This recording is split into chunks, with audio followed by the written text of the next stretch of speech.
Master horse racing with daily racing fields Formulator, now free for DRF Bets members. Sign up to get the best bonus in racing with a $250 deposit match, plus a $10 free bet and free Formulator past performances. Go to drf.com/bet to play like a pro today. Dan Illman, Mike Beer, taking a look at race number 11 at Pimlico on Black-Eyed Susan Friday. It's the Hilltop Stakes. It's $100,000 for 3-year-old fillies going a mile on the turf. Let's take a look at this field. It's a big field. It's a pretty evenly matched group. The one, Breath Away, Mike, she was very, very impressive last time out, rallying from out of it in the Sanibel Island. She's not the greatest gate horse in the world, so she might have to work out a little bit of a trip breaking from the rail. Yeah, I like that she drew the inside here. Maybe she'll get some pace to run at in this race, Dan. Overall, I think she's run really well at all three of her starts so far, and she's 2 for 2 on turf. Let's throw up the Timeform US pace projector. You'll notice that Breath Away is at the back, but she does have the LP flag indicating she has the fastest Timeform US late pace rating. Timeform US believes this pace will be fast. The 10 after 8 has shown speed, went gate to wire in her most recent start. Well into the 11, to me, is the kind of horse that's got to be forward. I thought so too, Dan. I mean, I thought all three horses drawn towards the outside in here would probably try to show some speed in this race. That always makes me feel like this pace could get fast as they try to sort of clear over and get positions up close to the pace. So we'll see which one of them makes it and how fast they have to go. Let's watch Breath Away's most recent performance. It's the Sanibel Island. She's 2 for 2 on turf in her career. You see she's in between horses. She squeezes on through, and take a look at the size of this hole that opens up for her. You could drive a Mack truck through it, and Breath Away just shoots on through, and she rallies strongly to win. Good-looking performance. It did work out well for her as far as the trip is concerned, but she also steamrolled this field and is running away from them at the end. This is a pretty good performance. Her career debut at Gulfstream, she didn't win by a lot, Dan. She won it under strong handling, though, won that way easier than it looks on paper. I would also argue that she was best 2 starts back with trips making the difference.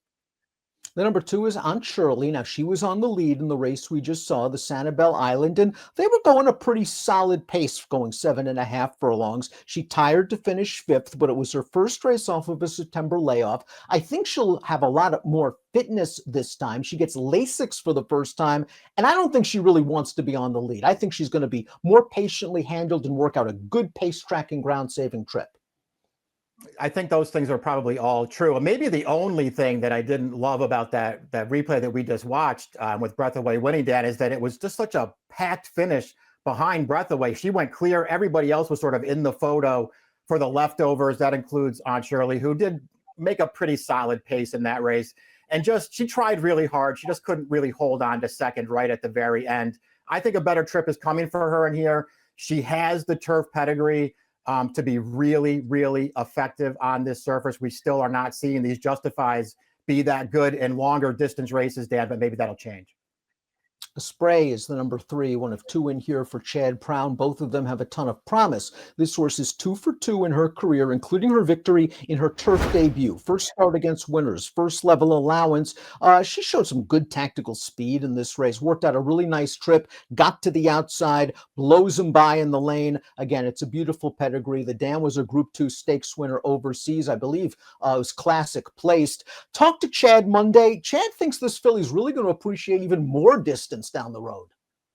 That's interesting you say that. That's exactly how I looked at her. She was really impressive winning that race last time. I feel like she might want even more ground than that. She was really finishing at the end of that race. So we'll see if this winds up being the right spot for her. But to me, she's run really well in both of her races. A couple of horses now making their first starts on turf. The number 4, Ice Cube Baby. Now, while her sire, Keen Ice, doesn't have a lot of success with his turf progeny, 2 for 70 with first-time turf runners, this dam was a stakes-winning turf sprinter, and she has foaled a turf winner, perhaps limited upside after 14 starts, and has taken a big step up in class. Yeah, I'm not even going to try to make a case for this horse, Dan. I don't see how she can possibly win this race.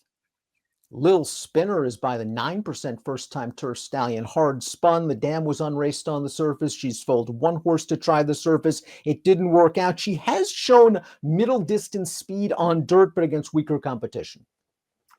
Seems like maybe she's improving. Their last 2 starts that they stretched her out are okay, but they don't make her a contender in this field. The 6 is 30 Thou Kelvin. And this horse did beat Breath Away by a very slight margin over the synthetic surface 2 starts back at Gulfstream. They ran her in the Bourbonnette Oaks last time out at Turfway. It was a race where there just was no pace. The winner is a pretty good filly that got loose on an easy lead. I'm willing to give her a little bit of a mulligan for that performance. I think she's a bit better than she looks on paper, and she has some upset potential at 20-1 to at least break into the number. I think we feel the same way about her. I mean, I still kind of question how good she actually is, but I do think she's a little bit dirtied up heading into this race. That I think she's better than she looks on paper. And it's not like, I mean, she was so far away from that slow pace last time in their Bourbonnette Oaks, but it's not like she's a slow horse early. I mean, if she breaks the gate well in this race, she could certainly be closer to the pace. Hang the Moon is the number 7. She won her turf debut at the fairgrounds in a 2-life allowance, and then they ran her in the Lacombe Memorial going a mile, and didn't see a lot of excuses in that race, Mike. Did you see any trouble? Not really. I mean, I thought she was sort of behind horses around the final turn and really couldn't improve her position at that point, but she had room in the stretch down towards the inside. And I thought she had a shot at it really late there and maybe just wasn't quite good enough. I still thought she ran fine in that race. I really liked her turf debut 2 starts back. That may not have been the strongest field in the world, Dan. I just liked the way that she won that race, closing into what looked like a pretty slow pace to me. I think there's a chance she could get a lot better.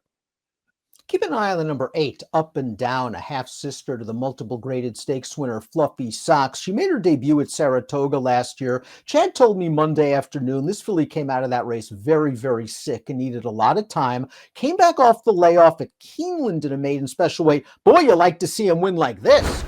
Here is Up and Down, again getting a nice trip from just up close to the pace, but once she makes the lead, she smells the wire.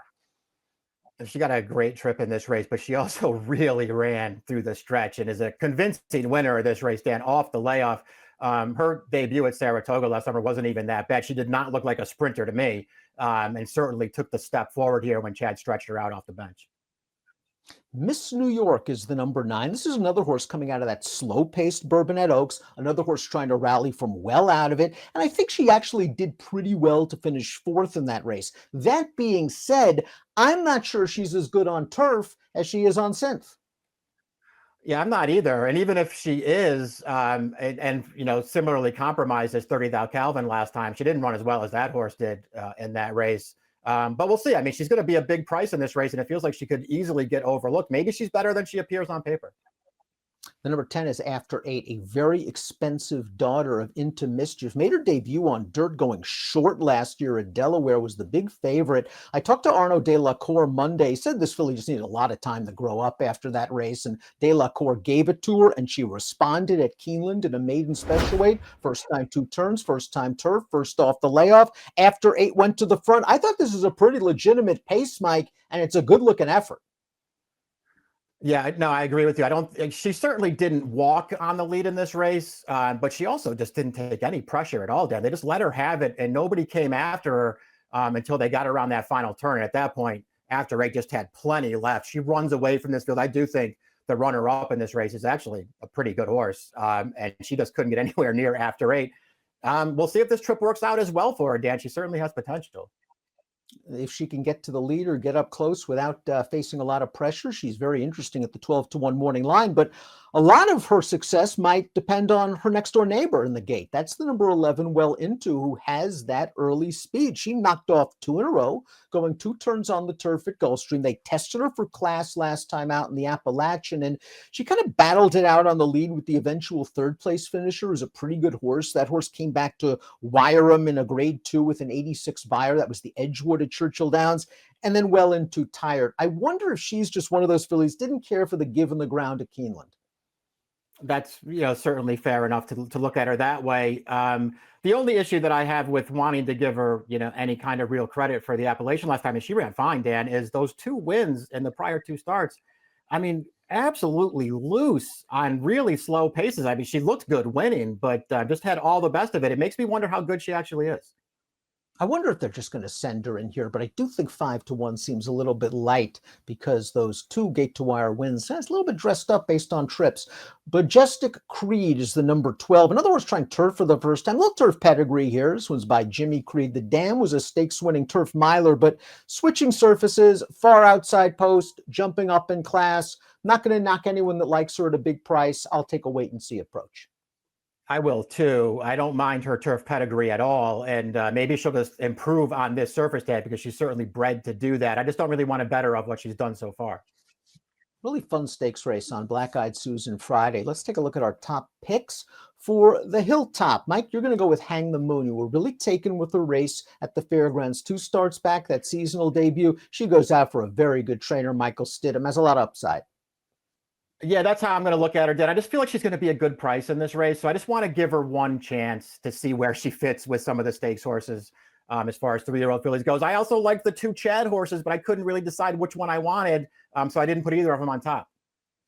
Breath Away is where I'm going to go. I just love the way she kicked on home in that last race. And she's going to have to work out a trip and get some pace because it doesn't appear she has some speed. But the way she won that Sanibel Island looks like she's got a very bright future. 7-1-8-6 for Mike, 1-2-11-6 for me. It's the Hilltop on Black Eyed Susan Friday at Pimlico. Best of luck.